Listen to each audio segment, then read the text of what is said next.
Hi, it's me, and that's him, and we're the Sci-Fi Scholars. And we're talking Teenage Mutant Ninja Turtles Out of the Shadows. Yes. It's a long title. Even just the name without the second part is a long name. Yeah. Now we should flash up that screen.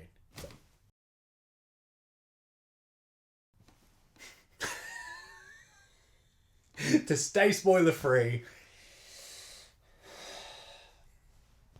Yes, click here. So, this movie was a lot more of the good stuff from the first one. Very much so. A lot of the fun, the silliness. Like, there was a couple scenes which were quite like the falling on the ice from the Basically, first one. it felt like they went, okay, this is what people liked about it. This was what was good about the first one. Yep. And then went, let's make more of that. So, And that's exactly what they did. way more raspberries this time. No. Hopefully...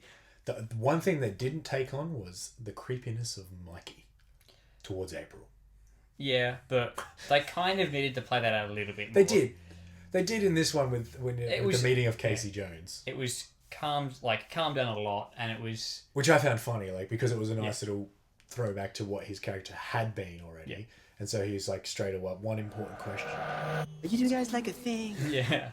So it was good that he developed past that. Yes. And that it had grown, and then it was a good way to bring Casey Jones into the group and the whole you're coming with us. No, I'm not. Yeah, you are. and then when he gets there, there's a giant rat. They convince him to try and take him out. That's great.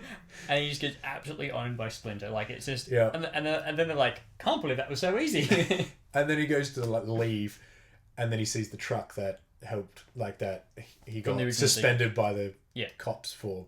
Saying that those giant turtles. Yeah. Which actually brings me to that scene when we first meet Casey Jones. He's the corrections officer who's not driving, but in the truck that's transferring Rocksteady, Bebop, and Shredder. And there's the highway scene where they get attacked by, I'm assuming, Foot Clan. It has to be Foot Clan on motorbikes. Foot Clan on motorbikes, and this is really, really cool scene. I thought it really played it out right well. There was almost no CGI until the turtles rocked up. I don't know. Well, there would have been, but it wasn't. Hey, that's CGI. It was really well done, and I'm I'm watching it going, this is a really cool scene. This is working really, really well. Yeah, it could have been a highway action scene from pretty much any action movie. Quite easily, and I really enjoyed that. And then the turtles rocked up, and I was like, oh yeah, it's a Turtles movie. So it wasn't a bad thing that they rocked up, but it wasn't it didn't ruin that scene. There was already a few silly things that you would expect from a Turtles movie, like the shotgun shells were in the back and the gun wasn't loaded and stuff. Yeah. So there was already that silly level of silliness and things like unpreparedness you would expect from a Turtles movie. And Casey goading them the whole time, saying being the typical guard. I'm like, oh, there's the typical guard. And then he gets stomped. Yeah. But I thoroughly enjoyed that scene. It was a little bit crazy with the massive nunchucks and stuff like that. Made for funny. Made for and funny. He breaks them off. He's like, oh. Yeah, they work well. And then Raph's like, use me. He's like, no, yeah. He's like, opens the back and then just takes out four. That to me was probably, because of the setup with the action, was probably my favourite scene. From a filmmaking point of view, and and any scene Casey Jones was in, we're obviously big Stephen Amell fans. Yeah. And he is the main reason we went to see this movie and even review it. Yeah. Well, I wanted to see it because it's fun. I wanted to see it, but I wasn't going to go see it in cinemas. I was just going to wait for DVD or Blu-ray, but then he was in it, and I was like, totally going to see that. Yeah. And I'm glad I did, because it's a lot of fun. Yeah, it's a really, really fun movie. It's not your highbrow action movies. This is a kids' movie, and it's fun partially because it pays homage to a bunch of stuff from when I used to watch this in the mornings and Disney and stuff as a kids' show. It's the kids' live action version of the cartoons. The characters are how I kind of remember them. Yeah, that's what I liked. Shredder was done better. Yeah, so much better. And Krang was even. They really just went all out with the whole brain in the robot in the middle of his stomach, which is just ridiculous as well. And then Bebop and Rocksteady. When they mutated them using the purple ooze. Which is really like what I remember them being like the warthog and the Yeah. rhino, and there's been a couple massive dumb brutes who are big Idiots. enough to try to take on the turtles, because obviously the Foot Clan were never strong enough to take them on. But then like Casey Jones just owns them by outsmarting them, which I thought was great. Like, and the lead up to that scene is like, he's there with Vern and April, and it's like, all right, I'll take on these two. You go protect the hijack the teleportation helps. device. And I was like, Vern's like, I don't know why do we have to do that? Like, there could be so many guards. And he's like, well, do you want to take on these guys? No, I'll go get the teleportation device. Didn't think so.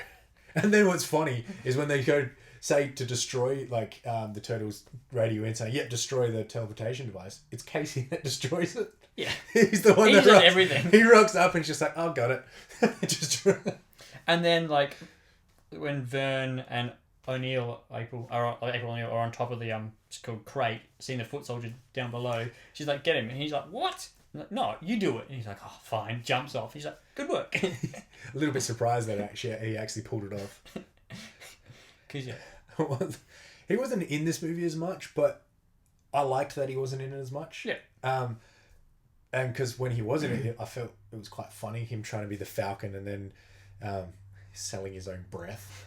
That was $200 awesome. a pop. I was like... But the best part is he claimed that people were paying that for it. Yeah. So it wasn't like, I've got this crazy idea. It's no, this is actually a working business plan. Yeah. So that was awesome. And then like with the sports star, he's like, yeah, we're kind of the same. He's like talking himself up so much. And the security guard. Oh, that was fun. Which... He just cons the Yeah, you can't call me a Falcon. You don't know me well enough for that. Go get me coffee. Wait, that works? That's to get... He finds the secret camera and then... in the clock. The cable just goes all the way around and then down underneath the clock. And I liked at the very end, O'Neill is back to actually being a reporter, which... Yes. Because in the comics, she was always, from what I remember, their friend who is a reporter. She was like a newspaper reporter. Yeah. And then the first movie, she gets fired because obviously making up this turtle story is ridiculous. And then throughout the second half of that one, and it seems like the first half of this one, she's just the turtle's sidekick. Which she does really well in one of the opening scenes with the smart guy with the glasses. I can't remember his name. Who gets conned as well. Yeah, who gets conned. All the bad guys get conned except for Krang. But he still kind of gets like... Yeah, but I thought it showed off her thinking a little bit. Like, I felt like Megan Fox did a better job. Probably more because they wrote the part to be more for Megan Fox rather than writing April O'Neil, then casting her. She didn't quite feel 100% comfortable. I didn't hate her in the first one, but it was like, meh, could have been anybody else. Still could have been anyone else in the second one, but I felt like she did a better job. Still a couple of cringeworthy moments, but I felt that.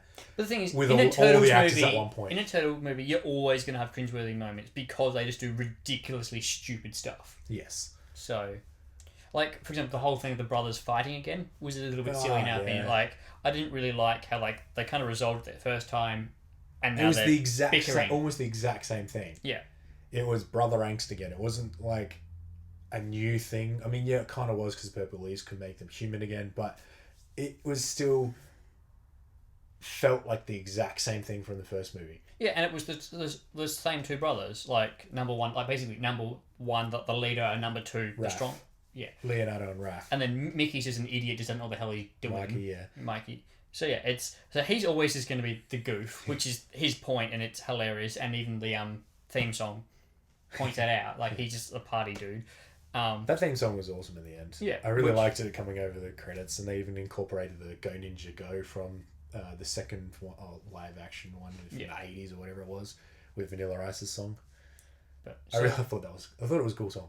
Yeah, I really hope that they, for the third one, because the Krang said he's going to be back, and I'm sure this is doing well. Like, the first one got like massively hated on and got a second, so this is definitely going to get a second. To me, it is a better movie. Yeah, it's a better movie, and it's a lot of fun, so it's going to get a third one in the series. So I really hope they... So, going by that, the third one should actually be a decent movie.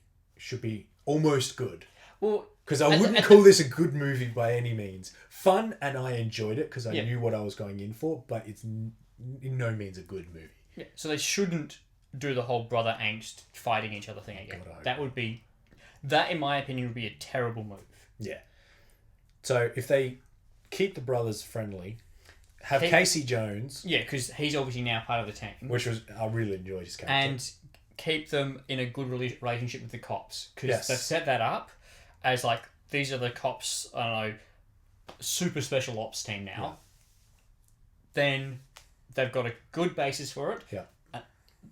Obviously, they can bring in the whole like Crane coming back through the sky, or however he wants to come back to our dimension. whoever they bring in for the villain, that I don't. Yeah. It doesn't matter who they bring in, as long as they keep the brothers friends, have Casey Jones, good side of the cops, and keep that fun, ridiculously stupid style that they've gone for And this movie. don't make too much of a subplot out of Casey Jones and April O'Neil. Like, I don't mind them being together, but Yeah, don't that- make it a huge thing. yeah, they've kind of pointed them towards being together, suggestive, That's it. but it shouldn't, like, even if they are together, it shouldn't be a major subplot. It should Yeah. just be kind of, maybe Monkey's a little bit pissed, but that's about it. Yeah, that's what I hope they do.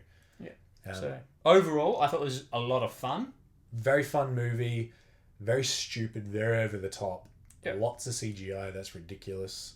But still a lot of fun. So not even really close to, for me, being a good movie, but I still enjoyed it. Yeah.